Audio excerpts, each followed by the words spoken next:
The war has grown larger and larger, and ever more countries have joined the fight. And this week, one neutral nation takes one big step closer to war. This week, the United States breaks off diplomatic relations with Germany.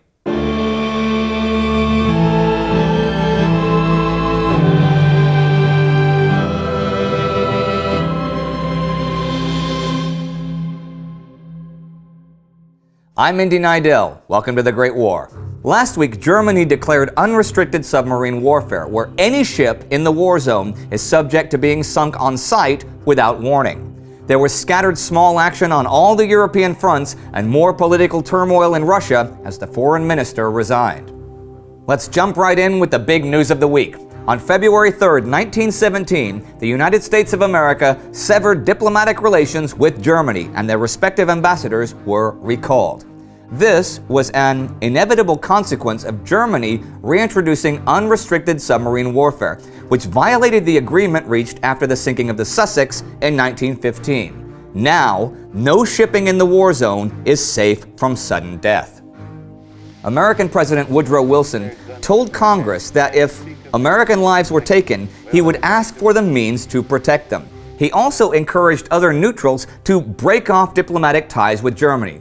Most didn't, though Brazil, China, Chile, and Argentina sent notes to Germany that they would follow suit if threats to their shipping were carried out. Still, the first American ship sunk after the proclamation of the first was the freighter Housatonic on the 3rd. Before sinking the ship, the submarine crew gave warning, allowed the Housatonic's crew to man the boats, and then towed them 150 kilometers towards land. A British patrol vessel appeared, and the sub fired a signal to get its attention before disappearing beneath the waves.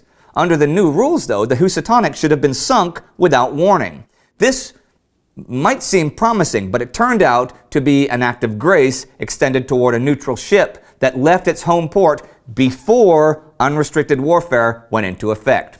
It was not repeated. The British ship Evestone was sunk and its crew was shelled by the sub as they took to the boats. The captain and 3 seamen, one an American, were killed. Something that really was a flagrant violation of the Sussex Agreement was the torpedoing of the anchor liner California off the Irish coast with 230 people aboard, including some Americans. There were no American casualties among the 41 victims, but attacks on passenger liners without warning, regardless of the menace to American lives, were the centerpiece of the crisis between Germany and America. The California sank in 9 minutes, and no effort was made to save the victims. This overt act, the specific kind of overt act that Wilson said he was waiting for before any open enmity broke out, brought the breaking point nearer.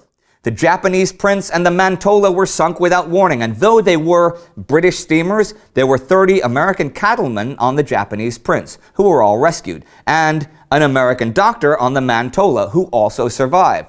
These acts were acts of war, and were reasons enough to declare war. But for now, Germany's single offenses were being overlooked. But what will the cumulative effect be? This was something that was just beginning, but something else was just finishing this week.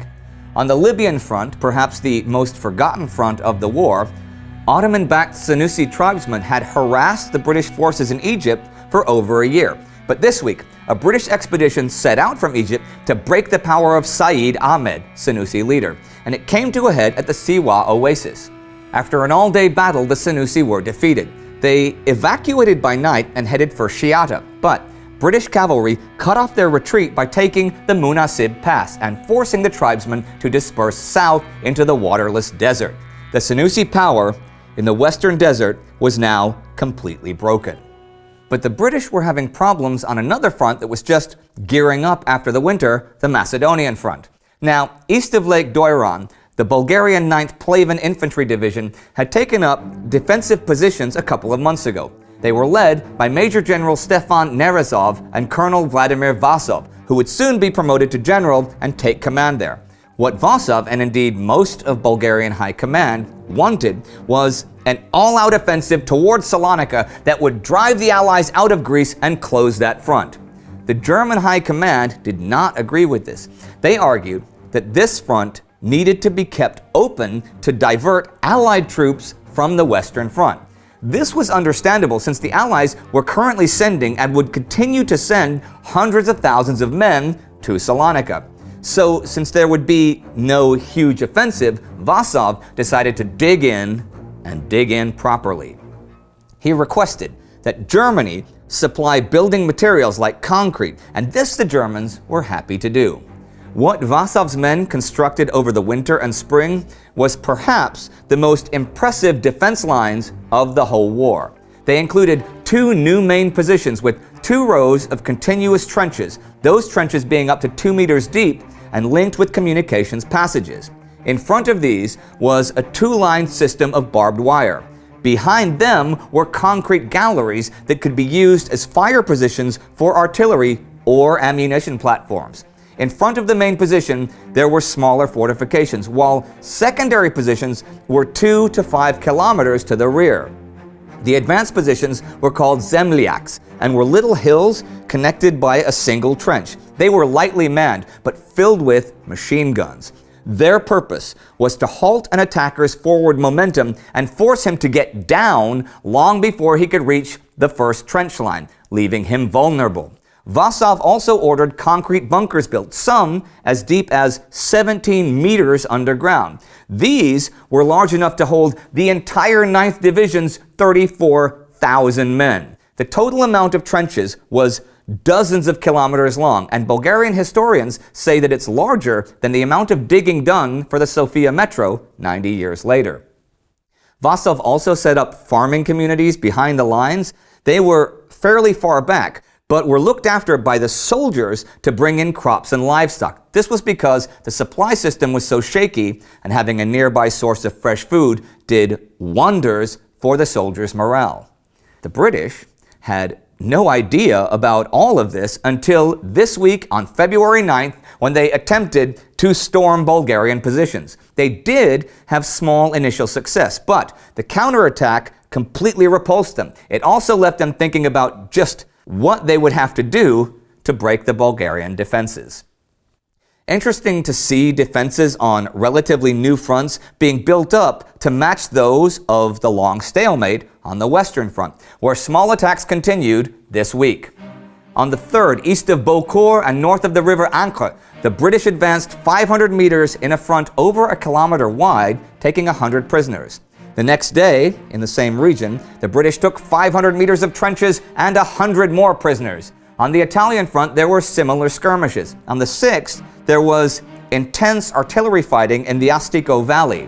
In the Sagana Valley, an Austrian detachment trying to take Italian positions on Monte Maso was routed, leaving their guns and ammo on the ground as they fled. The following day in that valley, the Austrians tried again on the right bank of the Brenta, but Italian infantry and field batteries were too much for them. While on the 9th, east of Gorizia, the Austrians attacked Italian positions. 1,000 Italian prisoners were taken. And here are a couple of notes to end the week. On the 4th, Mehmed Talat Pasha became new Ottoman Grand Vizier when Said Halim resigned for health reasons. This is roughly equivalent to Prime Minister. Talat had served as Minister of the Interior and Minister of Finance and is one of the 3 pashas that pretty much ran the Ottoman Empire during the war. It was he who ordered the arrest and deportation of Armenian intellectuals in Constantinople in April 1915 that is usually seen as the official beginning of the Armenian genocide.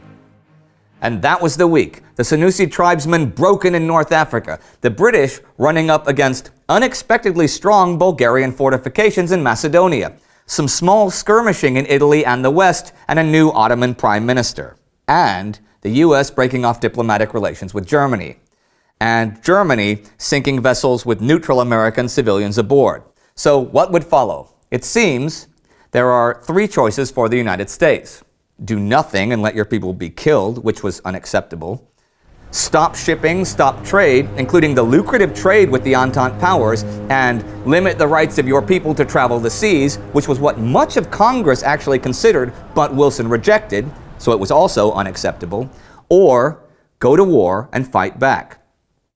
So starting this week, it looks like the war is going to get even larger and even bloodier. Madness. If you want to learn more about Bulgaria in the war and how they joined the Central Powers, you can click right here for our special about that. Our Patreon supporter of the week is Adam Vartanian. Thank you for your incredible support on Patreon to all of our Patreons. And you can also support us by buying our official merchandise. See you next time.